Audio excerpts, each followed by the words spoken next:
Hi everybody, thanks for joining us here on the roof of the Bond Store at the Tasmanian Museum and Art Gallery. My name's Kate Morris and I'm up here with James Barker, who's re-slating the entire roof. So we're going to go and chat with James and find out a little bit more about what this massive project involves. Hi James. Hi Kate, how are you? I'm good. How are you going up here in the wind and the rain? Yeah, loving it. I guess it's fairly normal for you. It is. Yeah. So could you tell us a little bit more about this project and why we actually need the roof re-slated?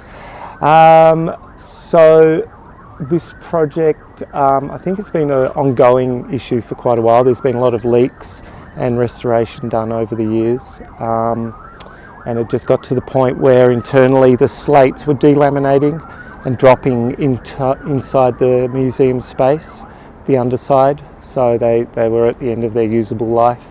I think there'd been a restoration project in maybe the late 70s, early 80s, where they had used the original slates, but you can only really reuse the slates once, so they were very much gone.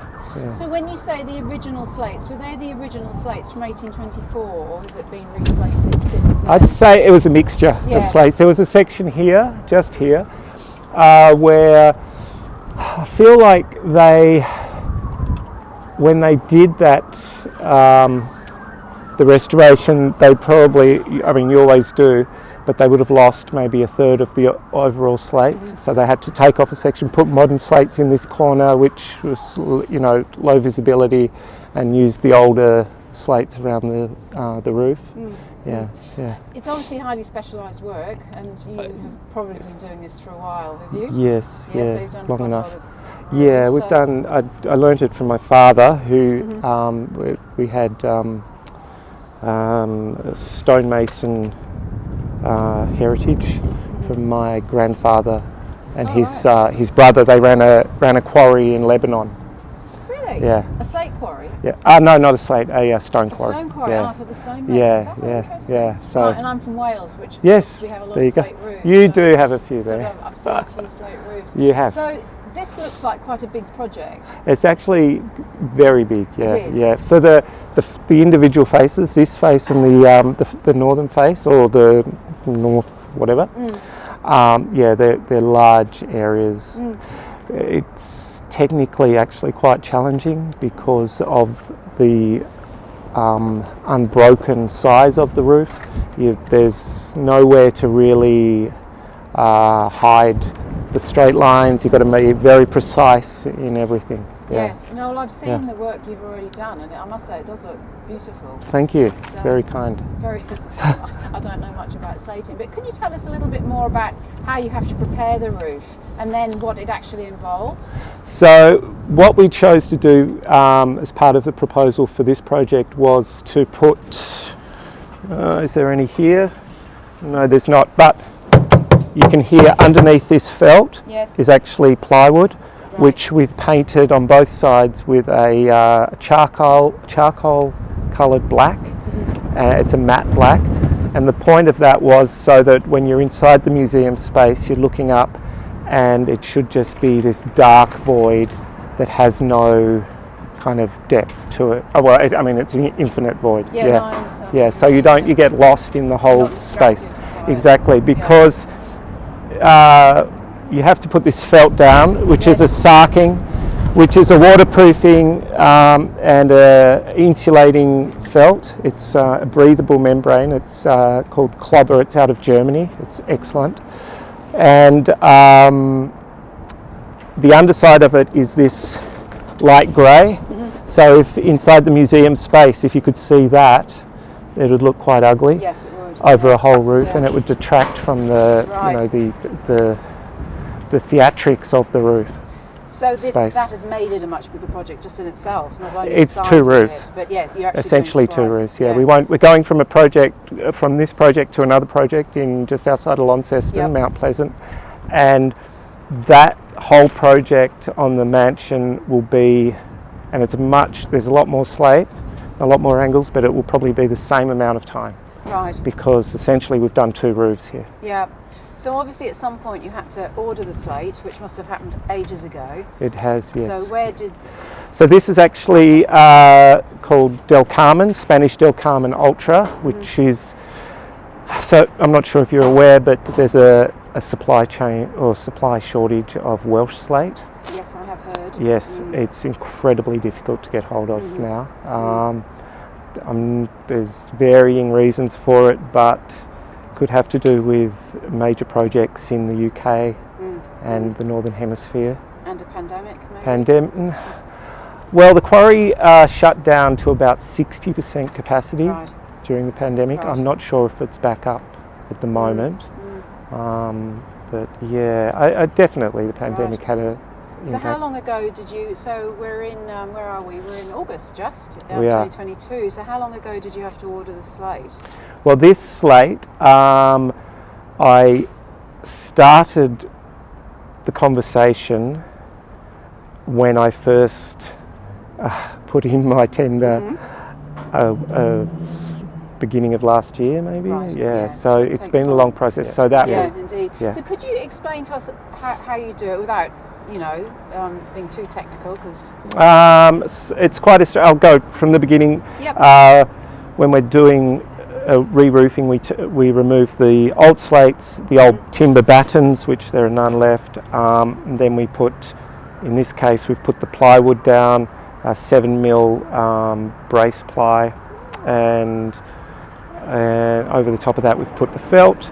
And then to add complexity to this job, because we're concerned of it being the museum space and we've wanted to retain its waterproofing integrity as much as possible, because we're really conscious of that, we decided very early on that every point that it's secured to a roofing truss inside, we would put a spacer underneath, so that the water, when it runs down the roof, has a space to run down and it doesn't pool, because when you screw these in hard up against the plywood and then the felt, it creates a dam. So if you can imagine this whole roof, a dam of water like that, at some point the water would want to track inside the roof and it will find its way. So we had to create a constant flow for the water. Gosh, that's something you just wouldn't know. It's pretty, it's quite intensive, just that focus of, okay, got to keep doing that. And then after that, as you can see here, I'm doing this is a crucial, you can't see, but underneath here is another row of slates. It's called the drip line. Yes. And that goes to there. Yes. But so slates have two faces. This is you can kind of see this face, it's all chipped and beveled. And then you have this clean face. This is the back. Okay. That's always the front. Yep. So the water runs like that and then away. With the drip line, you do the reverse. So the slate sits on the top, creates a kind of sandwich. Yep. Or actually, if you're looking at it properly, it'll be like that, staggered like that. And then the water will run through and away. Right. So that's a really crucial, this line is crucial. Yes. And it gets, you start from there, and you're working your way up, and incrementally you change, you're adjusting all the time. So because this is quite a challenge, because we've got a penetration in the middle here with the customs house. Yes. So we're working on the lead for that around the side. Which is what this is here. So this is the smallest piece of lead. If you're feeling game, I'll show you the rest of it. What there was in this middle gutter before was just a point in the right where you are, Kate. Yes. Where there was a piece of timber called a roll top, and both both sides met in the middle, and then it was just a continual drop away. Through discussions with the heritage architect Lucy and Hanson Yuncken with Jake, and we've worked out that the best option was to break it into three, even thirds. Right. But the fall is right where you're standing from there and away. So there's a step down here, that goes onto this lead.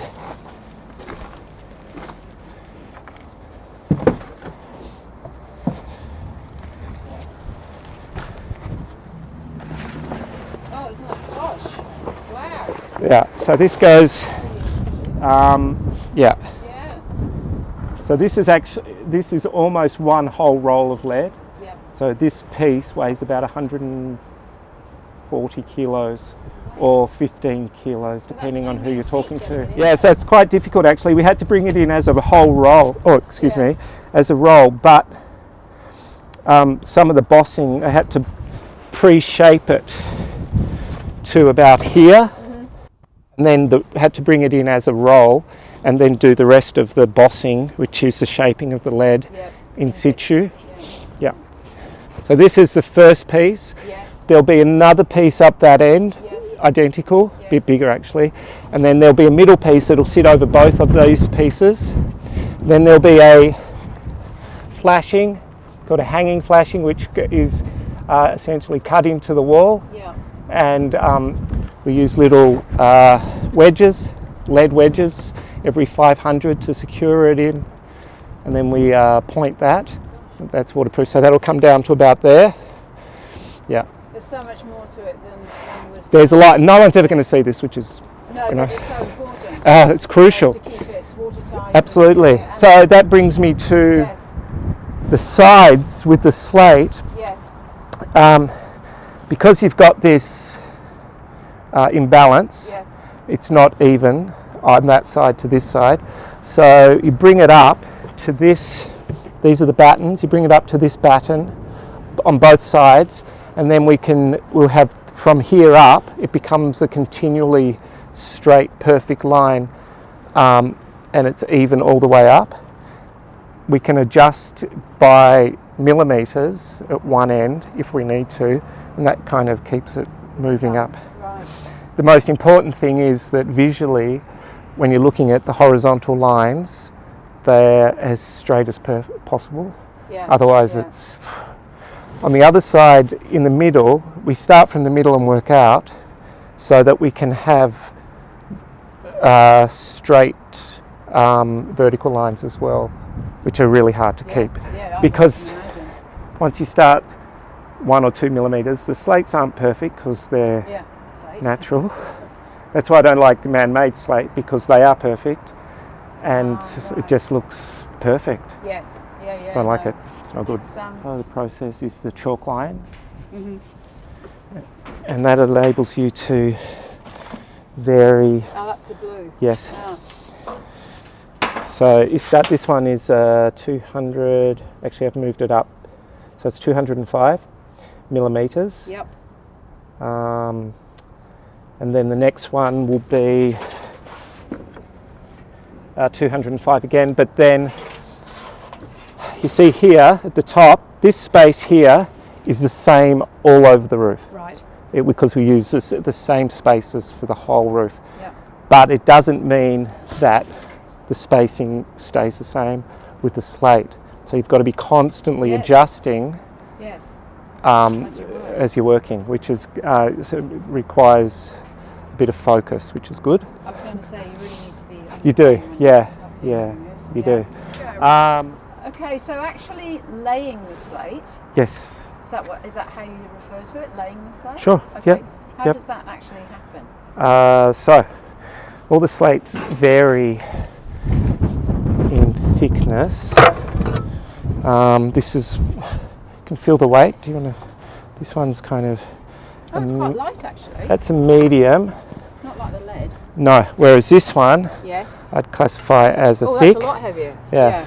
So Yeah. that we have to be conscious of that difference in thickness Yes. as you're laying. That's quite a small difference. Sometimes. Here we go. Perfect. This one we'd call this a thin one, and this Yes. is an extra thick. Yes. And you can just see the difference. So if you lay those next to each other, it can create a problem with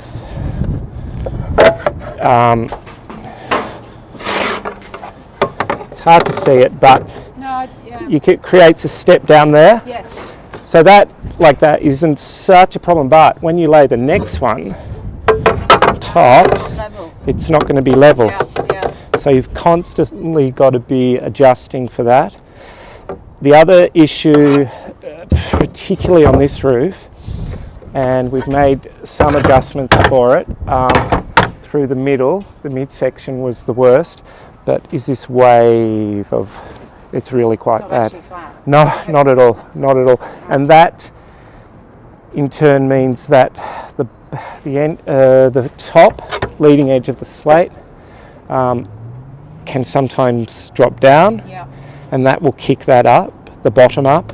So you need to pack that out with a piece of lead so that it sits nice and flush on there. Gosh, Yeah. it really is only experience that you're going to know all that. You've got to constantly be just thinking about each piece. Yes. Every time I pick a piece up, so we call this loading the roof up. They've loaded it now, but as we go, we won't use those slates necessarily as they're laid down there.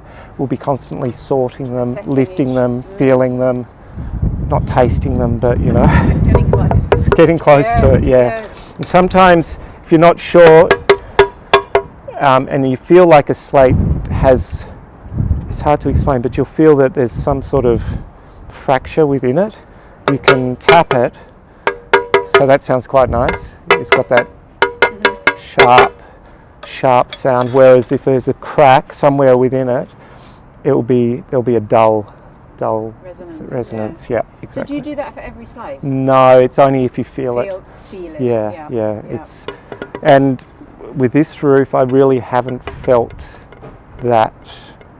Oddly, it's Welsh slate that you tend to find has that. I beg your pardon. Sorry, I know. I know. Yeah. So the process.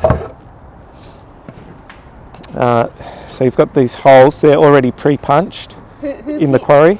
In the quarry. Yeah. Okay. That's, as you probably understand. The slates are the most roofing slate is the most environmentally friendly roofing product you can use. Yeah. Because you get over 120 years from it once it's laid. It's maybe only 2 steps removed from being in the ground and then on your roof. Sized, shaped, punched in a crate and then on your roof. Yeah. Apart from the shipping, Yes. carbon shipping footprint, it's really good. Well, as you said, it lasts for over 100 years. That's right. Huge. Yeah, it is. Yeah. And as a product, it just breaks down into nothing. You know, it's stone and it just goes back to being, part of the whole thing. Whereas all these other products, there's all the tin and the you know what I mean. Yes. So you choose your slate. You've got to make sure that the top edge has got at least 5 or so mil on there. Yep. And of course, the very first one I choose. So you can see here, when I've put this one in, it's got a bit of a level difference there. So what I'll have to do is, because if I don't sort that out now, it will be a hassle going up. Yep. So here you can see there's that. Yes, I can. So what I'll do is you just pry these up.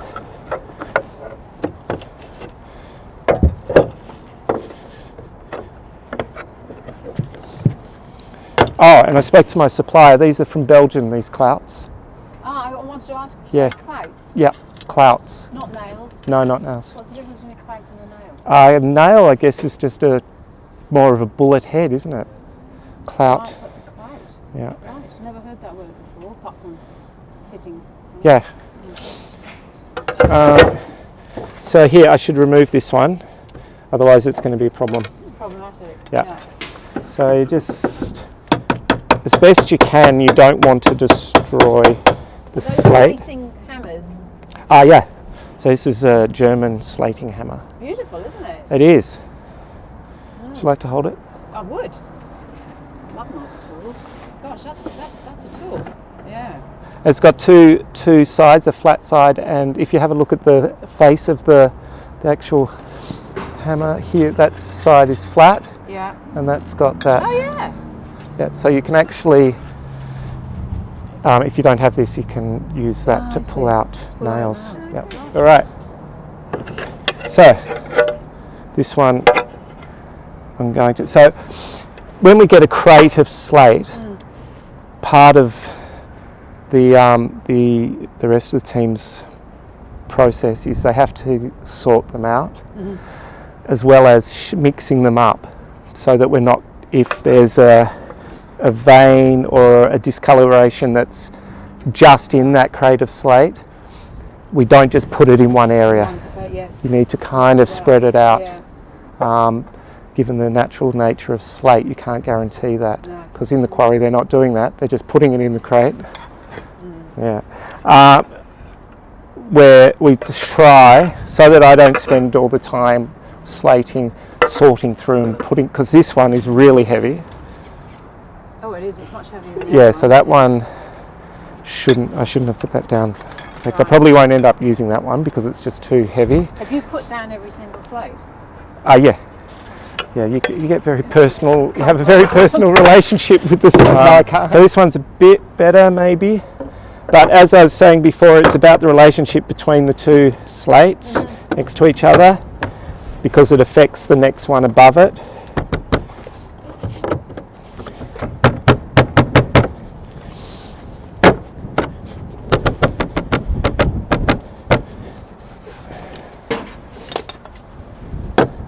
So that's quite good, I think.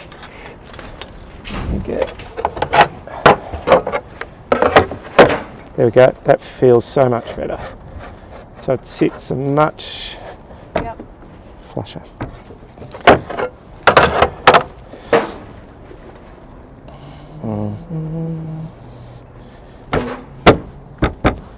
So the clouts are made out of copper? Yes, solid copper. Sorry, I thought you said that already. No, they are copper, yeah.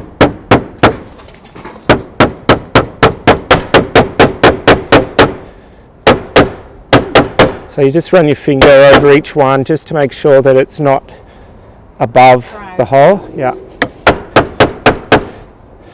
And there's only 2 clouts per slate? Yes. Yeah, I know.